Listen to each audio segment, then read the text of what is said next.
Bugun Dubayda $1000 bilan qanaqa mazza qilib dam olish mumkinligini ko'rsataman. Dubay qisqa vaqt ichida butun dunyoni o'ziga jalb qila olgan fantastik shahar. Chunki bu shaharda har qanaqa turist o'ziga yoqadigan joyni topa oladi. Dubayga o'tgan yili 14 millionta turist tashrif buyurgan. Tasavvur qilasizmi? Muzey va bog'larda aylanishga qiziqasizmi? Eng kattalari shu yoqda. Dengizda dam olishga qiziqasizmi? Eng taniqlilari shu yoqda. Attraksionlarda uchishga qiziqasizmi? Eng kattalari shu yoqda. Men esa bu 2 kun davomida hech qanaqa naqd puldan sanab o'tirmasdan bemalol dam olmoqchiman. Shuning uchun Human Super App ilovasi o'rnatilgan telefonimni va Human Visa bank kartasiga $1000 pulimni tashlab olganman. Hamma xaridlarimni aynan u orqali amalga oshiraman. Birinchi bo'lib butun Dubay tepadan ko'rish uchun dunyodagi eng baland binoni naqd 148-etajiga chiqaman. Ko'rib turganingizdek Human Visa bilan to'ladim va ortiqcha cash, valyuta ayirboshlash haqida o'ylamadim. Chunki bu karta bilan men nafaqat O'zbekistonda, ya'ni so'mda to'lab yurishim mumkin, balkim dunyoning любой istalgan joyida to'lovlarni amalga oshirishim mumkin. Dubay 148-etajidan qanaqa ko'rinadi shahar?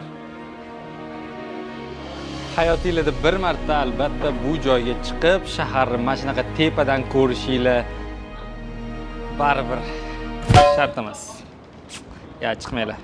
Hech nimaga ruxsat berishmaydi. Normalni bitta rasmga tushaman desanglar ham quyosh mana mamlakatga tursanglar yaxshi turadi. Shaharga mamlakatga turinglar bo'ldi, qop-qorasizlar.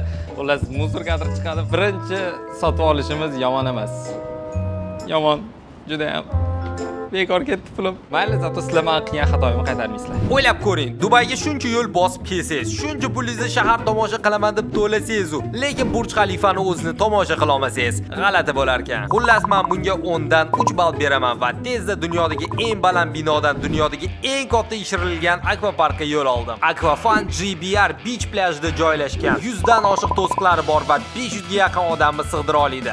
Narxi esa bir kunga $43. Oh, namuncha katta bu joy. Voy! Turmashlar aka, oddiy joyda yiqildim. Mana buni esa haqiqiy attraksion desa bo'ladi. Shunchalik joylar ko'pligidan bu yoqda soatlab qolib ketishingiz va yuzlab kaloriya yoqishingiz mumkin. Do'stlaringiz yoki oila a'zolaringiz bilan kelib challenge'lar uyushtirib, mazza qilib dam olishingiz uchun ideal joy. Aquafunga men 10 dan 9.5 qo'yaman. Kichik orzularimdan birida, ya'ni flyboardda uchkim keldi va Human Visa bilan 15 minutlik flyboardda uchish uchun $96 to'ladim. Aytgancha, pullarim Human yagona hisobida shunchaki saqlangani uchun har kuni yillik 35% cashback hisoblanadi. Bunaqa featureni hali hech qaysi ilovada ko'rmaganman. Har doim mana shu narsada uchishni orzu qilardim. Bugun hozir mana orzumga yetaman. Prям nerealniy bo'lsa kerak. Uchishni bilasizmi? Endi uchib ko'raman. Nega unda kameralarni olib oldingiz? Birinchi martadan umuman ucha olmaysiz. Oldin praktika qilib olishingiz kerak. Hozir faqat yiqilishingizni suratga olasiz xolos. Ishonishmayapti meni ucha olishimga. Ketdim. G'alati bo'pti. Qancha borgan sari kutgan sarim shuncha qanaqadir g'alati bo'lib ketaman. Anori tim bo'lib birinchi marta uchayotgan bo'lsang, to'shni ucholmaysan deb kulib qo'yishdi. Ko'rsatib qo'yish vaqti keldi ularga. Ular bu gapni Isom TV mafiyamizga aytganini menimcha bilmadi. Mafiyamiz nimani xohlasa o'sha narsani albatta qila oladi. Yomon boshlanadi. Yomondan tushaman. Okay, let's go. Eng birinchi urinishdan yiqilsa ham, tekst turish kerak ekan. ikkinchi urinishda ham yiqilsa,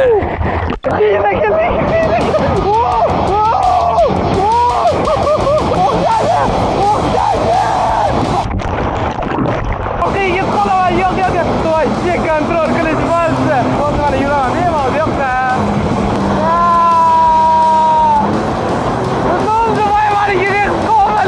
oxiri baribir o'z maqsadiga erishadi. Flyboardda uchish rostdan ham zo'r. Ayniqsa birinchi marta uchganim uchun ham yangi emotsiyalar oldim va shuning uchun ham bunga 10 dan 7.5 ball beraman. Впечатление моря deydi-ku. Prямom qilishga gap bo'ldi. Mana shunaqa o'rtoqlik $100 Dubayda ketkazishingiz mumkin. Keyingi pullarni ketkazishga ketdi. Endi 2 kishilik jet skida uchish vaqti keldi. 15 daqiqa uchishingiz uchun $68 to'lashingiz kerak. Lekin oladigan emotsiyasi esa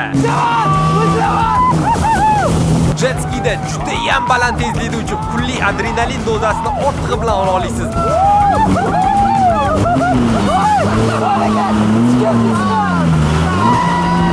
Bor kuchim bilan baqirganimda ovozim o'chib qolishiga ozgina qoldi. Ketyapsizmi? Harakat qilaman. Bosingmi? Jet skiga men 10 dan 9.7 ball beraman. Albatta uchib ketinglar, o'z puliga aniq arziydi. Mazza qilib dam olganingizdan keyin albatta yaxshilab dam olishingiz kerak. JBR Beachda kunim ancha esda qolarli o'tdi. Dubayda dam olish bo'lsa, faqat mashinaga bo'lsin. Hozir esa biz safari turga ketyapmiz. Safariga borish uchun yo'lga 1 soat ketar ekan. Men bu ko'ylakda o'zimni juda ham noqulay his qilyapman. Birinchi marta bunaqa narsa kiyishim. Men bu ro'molni qanaqa o'rashni bilmayapman. Hozircha mashina o'tirib tursam, to'shtiklar yordam bera olishar. Manzilga yetib kelishingizga oz qolganda yarim soatga to'xtar ekansiz. Bu vaqtda yoki shunchaki dam olib o'tirasiz yoki menga o'xshab $68 ga 20 daqiqa kvadrotsiklda uchishingiz mumkin.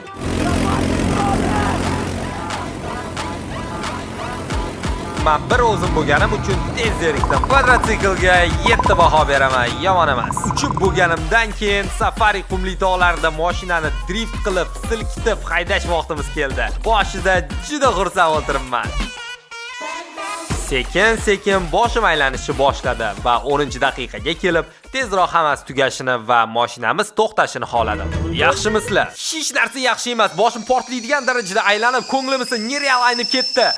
Dish o'rniga Jon ko'shda maro zulfoni chang etu.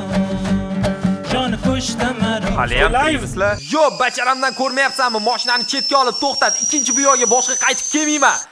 Dish o'rniga Oqsat tashavum chishmoni qashang etu. Oqsat tashavum chishmoni qashang. Ahvolingiz yaxshimi? Tur yo'qol, tirrancha, seni ko'radigan ko'zim, otadigan toshim yo'q. Dish o'rniga Mashinada shunaqa chayqatib tashagandan keyin hozir 15 minutga rasmga tushishga mana bunaqa joyda to'xtashdi. Hamma Dubai safarida olinadigan rasmlar aynan mana shu joyda olinar ekan.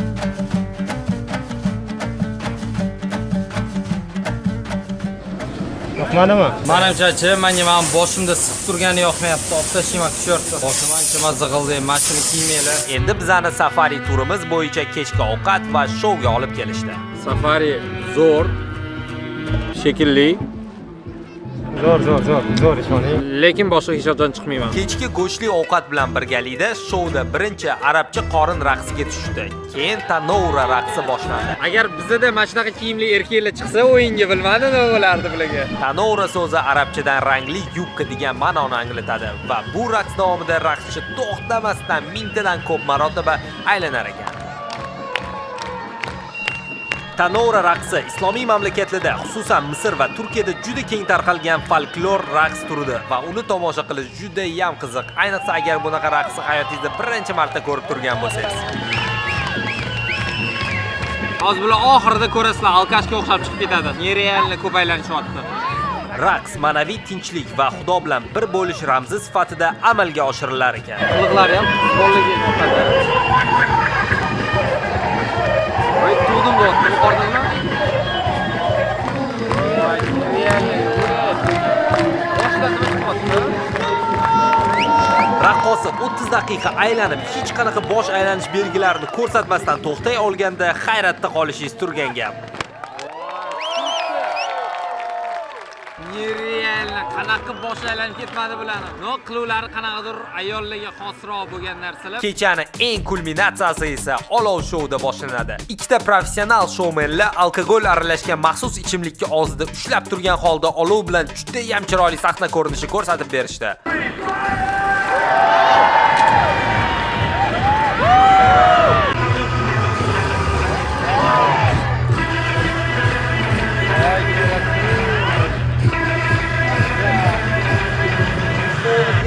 Eng qizig'i bilasizmi nima? Bizani cho'lga olib kelish, safarida mashinani siltatib haydash, kechki ovqat, shoular va bizni otelimizgacha qayta olib borib qo'yish bor yo'g'i $35 turar ekan. Shunaqa narxi uchun ham men bunga 10 dan 9 ball beraman. Ertasi kuni esa birinchi bo'lib akvaparkka bordim. Aytgancha taksilar bu yoqda ancha qimmat. Akvaparkka kirish bileti esa $100 va hamma to'lovlarimni Humans Visa'da qilayotganim uchun ancha cashbacklar yig'ib yuribman. Visa Humans yana bitta ajoyib fishkasi shundaki, hamma joyda har bir xaridlaringiz uchun 2% dan 20% gacha cashback kelib tushadi. Qayerda bo'lishingizdan qat'iy nazar, Dubay bo'ladimi yoki O'zbekiston farqi yo'q. Atlantis akvaparki dunyodagi eng katta akvaparklardan biri hisoblanadi. Chunki bu yer uchish attraksionlari soni bo'yicha Guinness rekordi sohibi. Tasavvur qilasizmi, 105 ta uchadigan joylari bor va bugun bir nechtasida uchib chiqaman.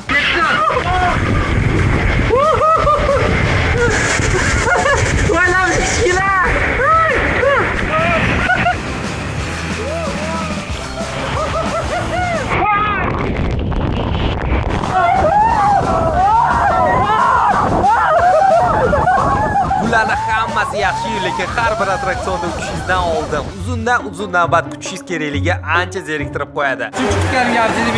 Navbatda turmaslik uchun VIP bilet olishingiz kerak. Menisi shu bugunning o'zida kassadan bilet olganim uchun VIP bilet sotib olishga ulgurmadim. Qolmagan ekan. Shuning uchun agar bu yo'lga kelsangiz qimmatroq bo'lsa ham aynan super pass sotib olib, maza qilib hamma attraksionlardan uchib chiqishga ulguring. Yaxshi, yomon emas, lekin 1,5 soat kutishga umuman arzigulik narsa yo'q ekan. $100 basseyn. Eng asosiysi-chi, hop bu yerda mana uch yerimiz-ku. Lekin mana xursand bo'ladi.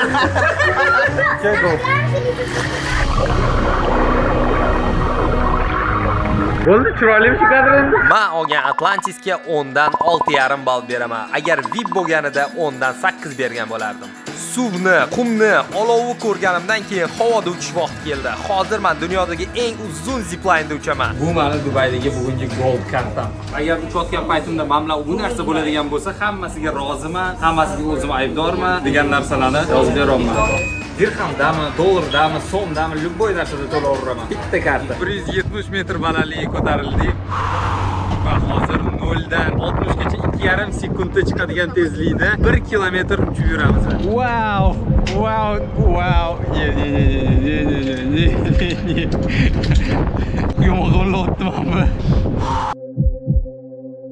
Wow, that's insane. Double check it, please. Wow, I'm floating right now. Wow, I don't want to die. No.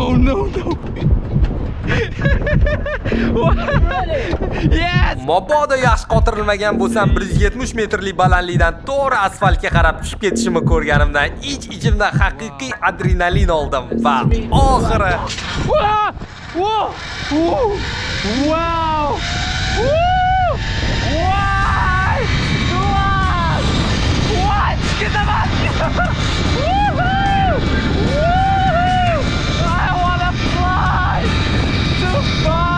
uchish vaqti ro'parosi 1 daqiqa davom etadi. Boshida qo'rqinchli, 10-sekunddan keyin ancha oddiy narsa deb bo'lib qolar ekan.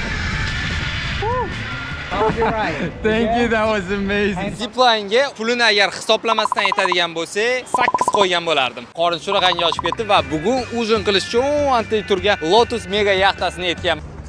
Shunaqa yaxtaga kelishga kelib, lekin pastda yopiq joyda o'tiradiganlarni men hech qachon tushunmasam kerak. Tepaga chiqish kerak-ku, o'rtoqlar, shuni ham bilmaysizlarmi? Tepaga.